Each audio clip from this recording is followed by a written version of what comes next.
Συμμορία των 10. Για να δω λίγο εδώ τώρα.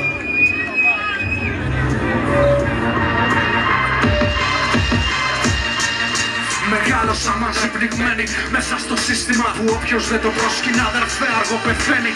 7 βαφτούς σακάλια, 2 παιδιά και μια γυναίκα. Στα 18 τους φτιάξανε τη συμμορία των 10. Τους έθρεψε η πλατεία, χορτογή παιδοφία. Τους είπαν δολοφόνους μα ήτανε συμμορία. Τα φράγκα για τα όπλα τα βρήκαν από ληστεία και δώσαν άλλη όψη στον όρο τρομοκρατία. Ο πρώτος από αυτούς σκοτώθηκε κάπου στην πλάκα μόλις είχε σκοτώσει έναν υπουργό μαλάκα. Δυο μπράβους και έναν της αντιτρομοκρατικής για πλάκα. Τους περίμενε με έναν φακάπα. Το δεύτερο τσακάλι το βρήκανε σε χαντάκι και δίπλα του τον Άγιο ένα φίλο του βαποράκι. Τον έσφαξαν τα πρωτοξάδελφα ενός εμπόρου. Πεντόπισαν νεκρό στα νερά ανοιχτά του πόρου. Το τρίτο και το τέταρτο τσακάλι μαζί πήγαν ζωσμένοι εκρηκτικά σε εκδήλωση νεοναζί. Πριν γίνει ο Τάσος έκλεισε στο μάτι στο κοστί. Αγκαλιάστηκαν και πήραν μαζί τους μια εκατοστή. Ο πέμπτος δεν σκότωσε κανέναν ποτέ. Σπούδασε επικοινωνίες και χώθηκε στον ΟΤΕ.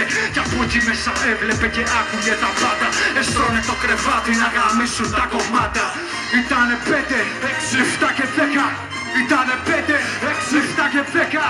Ήτανε 5, 6 που φτιάξανε τη θρυλική.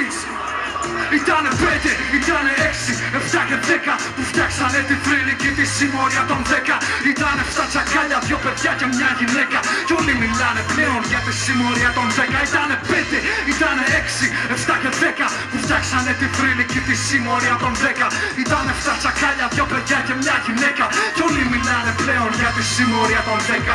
Ο έκτος είχε θέμα πάντα με την εξουσία. Τελείωσε σχολείο με έφεση στη χημεία.